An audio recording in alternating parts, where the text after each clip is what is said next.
Selamat pagi anak-anak ibu, bagaimana hari ini kabarnya? Insya Allah selalu sehat ya. Sebelum kita belajar, mari kita berdoa terlebih dahulu. Bismillahirrahmanirrahim. Rabbi zidni ilman warzuqni fahman birahmatika ya rahman rahimin.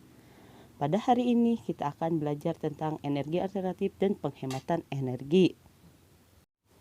Apa itu energi alternatif? Ada yang bisa jawab? Atau ada yang sudah tahu? Ya, energi alternatif adalah semua sumber energi yang dapat menggantikan bahan bakar minyak atau BBM. Penggunaan energi alternatif sebenarnya sudah lama diupayakan manusia.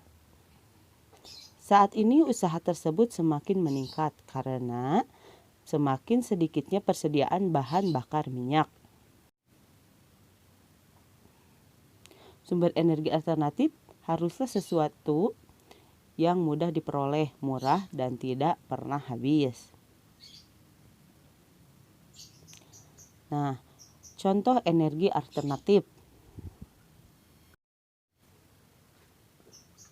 yaitu matahari. Matahari adalah sumber energi utama untuk planet bumi.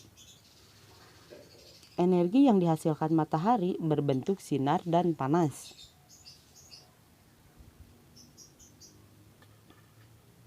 Sinar matahari dapat digunakan untuk pencahayaan, pembangkit listrik, pemanas air, dan berbagai proses industri. Panas matahari digunakan untuk menghasilkan listrik dengan bantuan panel surya yang dapat mengolah energi panas matahari menjadi listrik atau bisa disebut pembangkit listrik tenaga surya (PLTS).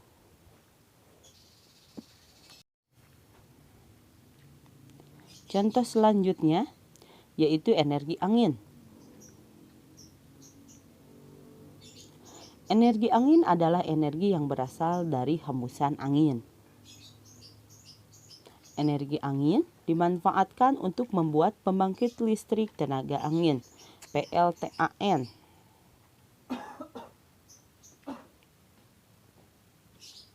Belanda sudah sejak dulu memanfaatkan angin untuk digunakan sebagai energi. Kincir angin di Belanda digunakan untuk memompa air irigasi. Nah, selanjutnya energi panas bumi. Panas bumi menghasilkan uap dan air panas yang dapat digunakan untuk pembangkit listrik atau biasa disebut pembangkit listrik tenaga gas alam atau disingkat PLTG. Biasanya panas bumi muncul di permukaan bumi akibat aktivitas vulkanik atau gunung berapi.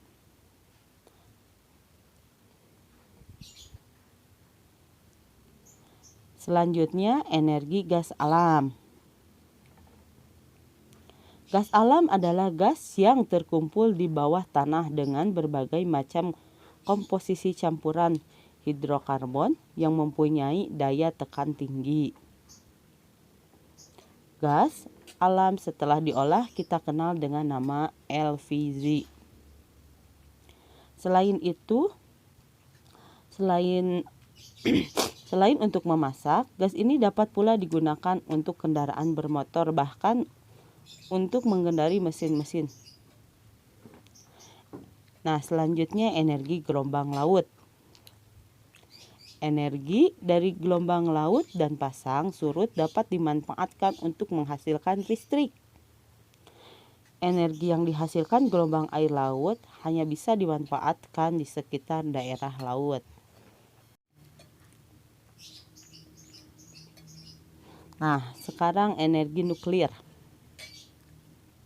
Energi nuklir adalah sumber energi yang berasal dari reaksi berantai bahan-bahan radioaktif yang menjadi dalam sebuah reaktor. Energi nuklir tidak memancarkan gas rumah kaca dan tidak menyebabkan panas global.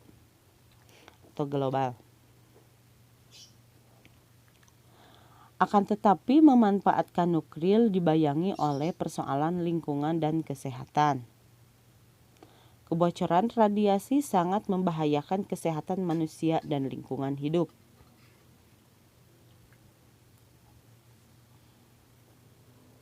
Radiasinya dapat mengakibatkan kanker, cacat keturunan, bahkan kematian.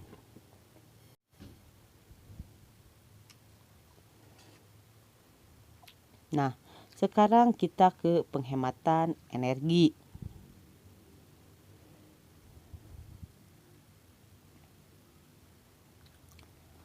Energi alam yang kita gunakan saat ini dapat habis dan tidak bisa diperbaharui.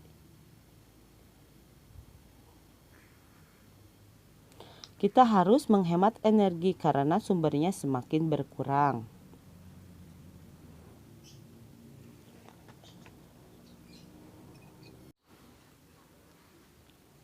Nah, apa saja yang kita dapat perbuat untuk menghemat energi? Nah, ada beberapa contoh, perhatikan ya. 1. Menghemat listrik. Nah, ketika listrik tidak dipakai, dimatikan. Mematikan lampu ketika mau tidur. Lalu,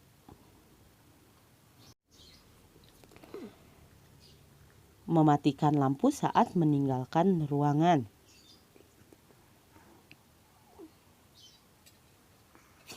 Menggunakan lampu hemat energi, jadi jangan menggunakan lampu yang boros energi. Nah, selanjutnya, mematikan alat elektronik yang tidak digunakan lagi atau yang sudah tidak dipakai lagi.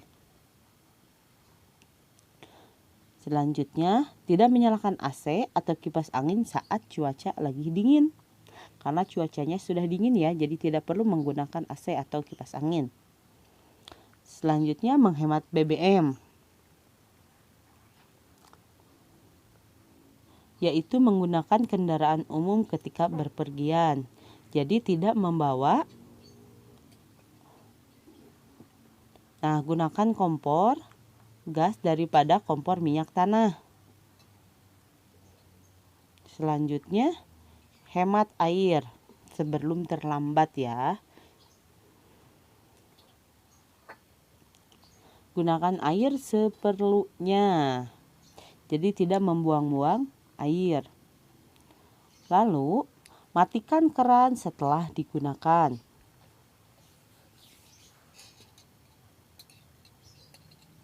Nah, matikan keran bila bila bak mandi sudah penuh.